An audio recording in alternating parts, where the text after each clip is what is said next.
Hello and welcome to day 180 of the Not Alone Today chronological Bible reading plan. Today we'll be reading 2 Kings chapter 23 from verse 1 to 25 using the Christian Standard Bible.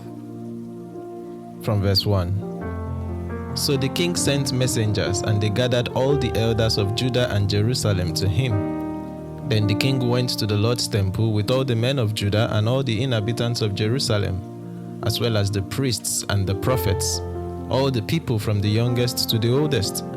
He read in their hearing all the words of the book of the covenants that had been found in the Lord's temple. Next, the king stood by the pillar and made a covenant in the Lord's presence to follow the Lord and to keep his commands, his decrees, and his statutes with all his heart and with all his soul, in order to carry out the words of this covenant that were written in this book. All the people agreed to the covenant. Then the king commanded the high priest, Hilkiah, and the priests of the second rank and the doorkeepers to bring out of the Lord's sanctuary all the articles made for Baal, Asherah, and all the stars in the sky. He burned them outside Jerusalem in the fields of the Kidron and carried their ashes to Bethel. Then he did away with the idolatrous priests the kings of Judah had appointed to burn incense at the high places in the cities of Judah and in the areas surrounding Jerusalem. They had burned incense to Baal, to the sun, moon, constellations, and all the stars in the sky. He brought out the Asherah pole from the Lord's temple to the Kidron Valley outside Jerusalem. He burned it at the Kidron Valley, beat it to dust, and threw its dust on the graves of the common people. He also tore down the houses of the male cult prostitutes that were in the Lord's temple, in which the women were weaving tapestries for Asherah. Then Josiah brought all the priests from the cities of Judah, and he defiled the high places from Geba to Beersheba, where the priests had burned incense.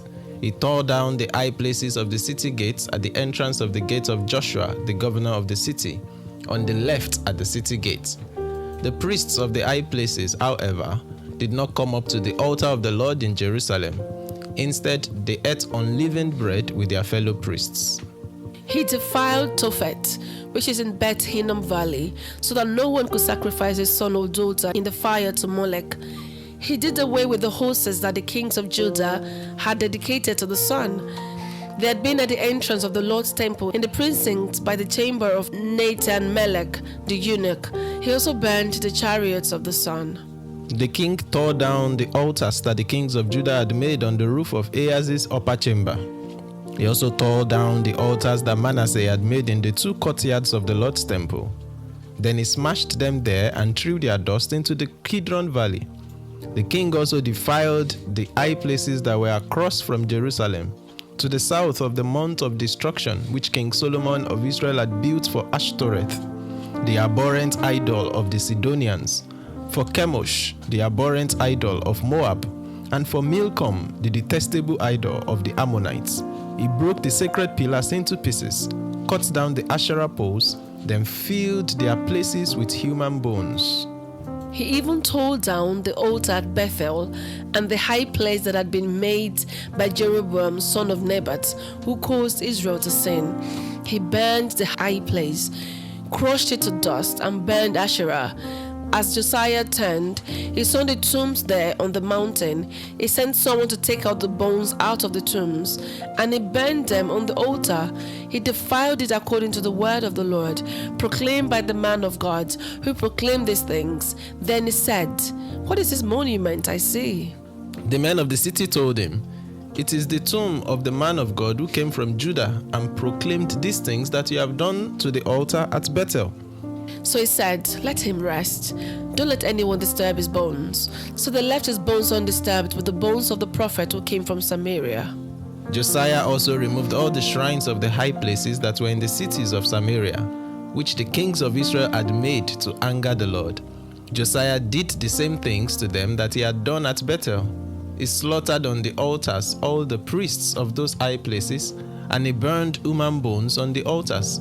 Then he returned to Jerusalem. The king commanded all the people, "Observe the Passover of the Lord your God, as written in the book of the covenant.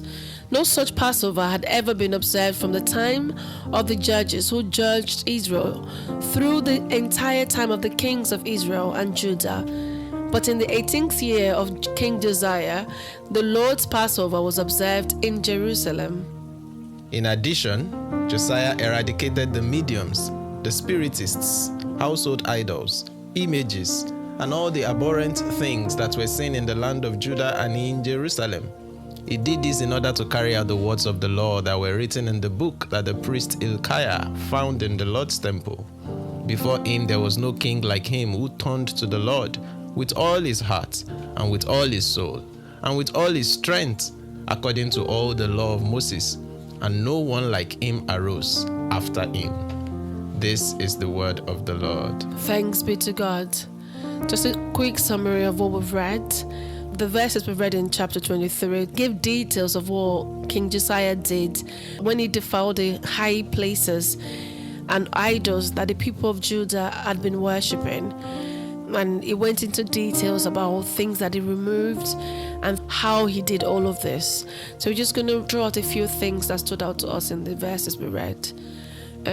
What stood out to you, my love? What stood out to me is the fulfillment of the prophecy of the young prophet, we were calling him at the time, because he was being held in comparison to the old prophet from Samaria. So verse 15 tells us, he even tore down the altar at Bethel and the high place that had been made by Jeroboam son of Nebat, who caused Israel to sin. He burned the high place, crushed it to dust, and burned the Asherah.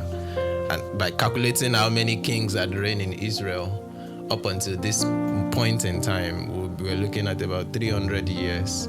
And it's just striking how that God fulfilled his word yet again, as we continue to see again and again and again through the accounts of the Old Testament. And we're going to see many, many much more when we get to the New. But I found that quite striking that, yes, he says it, he does it. What stood out to you? For me, my part was just how detailed he went through removing things that were not of God. Like, he didn't just burn down the altars and the high places. It went as far as removing things that represents them. There's a horse that was left at the temple. The horse is left at the front of the temple of God. He also removed those ones and went ahead to remove every abhorrent things that were seen in the land. And this stood out to me because it's quite instructive. Like, it's not in the big decisions that I make that makes me consecrated to God. It's also in those little thoughts that comes to my mind. The Bible says, little foxes that spoils the vine. Yeah. It's those little thoughts. If I don't nip them in the bud, they might now become an abhorrent thing in my heart that then will lead to me acting in certain way that is not godly. Mm-hmm. So the details, while I was reading it, was the Holy Spirit was pointing it out to me how that it didn't just ask people. Whenever he sees this, it would take it out. He sees this, it takes it out. Even went as far as to burn the bones that were buried in the mountains. And we heard that it's the fulfillment of the prophet from Judah at the time of Jeroboam in 1 Kings 13, 1-2. Yeah, so that's what stood out to me. Yeah. The other thing that stood out to me is verse 22, when they make that passing comment that no such Passover had ever been observed from the time of the judges who judged Israel through the entire time of the kings of Israel and Judah. As though to say, all this, the details with which Moses gave the instructions concerning the Passover, it had not been kept like that for such a long time. I mean, this spans the time of the reign of David, the reign of Solomon, and all the other kings of Israel, all and Judah, down through the centuries, actually, to just Josiah. So I'm just wondering, is that a factual comment, or is it, in some sense, an exaggeration? I don't know, but it just sounds striking if that has truly been the case, that they've not been observing the Passover as they should for all those years. That's quite, I don't want to say troubling, but yeah. And then the other thing that came to mind as I was reading it, all along when the prophecy was given about a Josiah that will come and pull down the altar at Bethel, I kept wondering, what will the king, because Bethel is under Israel territory, this Josiah was going to come from Judah. And Judah is not, the territory is like trespassing into someone's territory to go and pull down altars in their place, which is exactly what they did. But it makes sense in the sense that by this time, the northern kingdom had already been taken into captivity, even though some other people have been resettled there that are not really Jewish, and they had to bring back some priests to come and teach them how to live in Israel and all that. So everything just worked perfectly, that the circumstances made it so that everything God said could be accomplished. And just find that striking.